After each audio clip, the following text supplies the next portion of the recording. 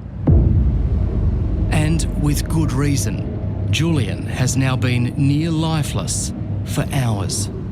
Like, he had no movement. Basically, arms and legs were frozen. Head was thrown back, like in an upwards position for like 4 hours, and a gasp, like a... He stopped talking. Yeah, the only thing where I could know he's still with me, because he was breathing and he responded to my request to spit the water out. He was in a very, very bad shape, and I thought it would have been minutes. He'd gone limp, he was virtually unresponsive. You think he came within minutes of dying? Yes, 100%. 100%, yes. Yes. And there I just knew if, as I said, if he stops breathing, I just let the bucket go. That was very hard to hear. I know how much Mikey loves that boy, and to hear him say that, it wasn't easy. What did he actually say? Just, if he dies, I'm going to the bottom with him. He said, I'm just going to wrap him up and go. He said, I can't live without him. To me, that was just like, well, like that hit me hard hearing him say that, you know. But he just says he couldn't live without his boy, so. I know if he goes, I'm going with him. If he stops breathing, I just let go of the bucket and I don't want to live myself. With Julian now unresponsive, they hear in the distance the blades of a helicopter rotor. And then the unforgettable noise of a horn from one of those cargo ships. One of the bulk carriers that's anchored up out there off Mooloolaba has seen 3 people in the water. So doors forward, we start moving that way nice and quickly. Paramedic Elliot Bates spots the 3 fishermen. There's 3 people in the water and they're moving. So you think, holy moly, these people are alive after this amount of time in that cold water. Describe for me the moment you realised you'd been found. I'm waving it, and I could see through the water, the chopper's coming, and then it's just stopped above us. And I've kept like, oh, right, now they actually know we're here. Or as the diver came down to us, I don't know if I was saying it or thinking it, but just basically just take my boy, get him out of here. Here's the rescue crewman coming up, soaking wet with his child in track pants and a pyjama top, and he comes in through the door and he's lifeless. He's cold, he's not breathing, he's got no pulse. He's dead. More than 6 hours after their tinny capsized, Stephen Jaycock and Micah Hohnen arrive safely on shore. They are rushed to hospital suffering from exposure and dehydration. But Micah's 7-year-old son is in a coma and fighting for his life. At the time when he was pulled out of the ocean, he required in the helicopter a couple of minutes of CPR, cardiopulmonary resuscitation, because they didn't have any signs of life. So technically, for a period of time at least in the helicopter, he died for a period? Yes. From all we know and what they described to us and what they observed, yes. They saved his life in the helicopter. But at Queensland's Children's Hospital, there were fears Julian would suffer permanent brain damage and possibly never wake from his coma. If you're being honest, did you expect him to wake up from that coma? We had hopes. that he may have a chance to live. Maybe a small hope that he would live intact. By that you mean without brain damage? Without brain damage, yes. But it would have been very slim. Wow. With that history, yes. Julian was in a coma for 18 hours and when he awoke, there was the warm embrace of a loving dad who'd kept him alive. And not long after, from his hospital bed, I'm going careful. Going careful? Julian was back fishing with his dad again. He's completely recovered from his ordeal and is still coming to terms with what a great survival story he has to tell. Yeah. How's the fishing rod? You grab the leader, Gillies. You grab the leader. Oh, you caught a shark, Gillies. I would have been so scared. But you, I can tell you weren't all that scared, were you? Yes. You were scared? No. No, not at all. No. How do you get so brave when you're so little? I don't know. You don't know, it just comes. And there are a few others Julian, his dad and Stephen want to applaud. The brave team who came to their rescue. Such a good sight seeing you coming. Hey, Julian. Hey, Julian, how are you? Hey. Better than last time. Yeah. For sure. Yes. Last time we saw you, you were very cold. Yes. Meeting his family and just sort of seeing that level of gratitude as the rescue crew. What's that like? It's really good. Not only be able to hear that he's done so well, but be able to see him today, upright, running around, hear the story about he's been fishing and he's keen to get back to find more parrotfish. It makes the job all worthwhile. For Julian's mum, Susan, time with her boy is now more precious than ever. She realises just how close she came to losing him. So I have to ask this. Mm-hmm. Your last name? Is Cork. Cork. I mean, I just couldn't have designed a better last name for this story. He's obviously got cork in his blood. 6 hours surviving out there, bobbing along like a cork. Oh, yeah, you can't sink a cork, they float. What did everyone at school ask you? What sort of questions did they ask you? What happened? And what did you say to them? You can look on the news. I'm joking. Well, will you at least let me tell you that I think you're the bravest little boy in Australia? I am. You are? You agree? Yeah. Thank goodness we at least agree on something. Deal? Yeah, good boy.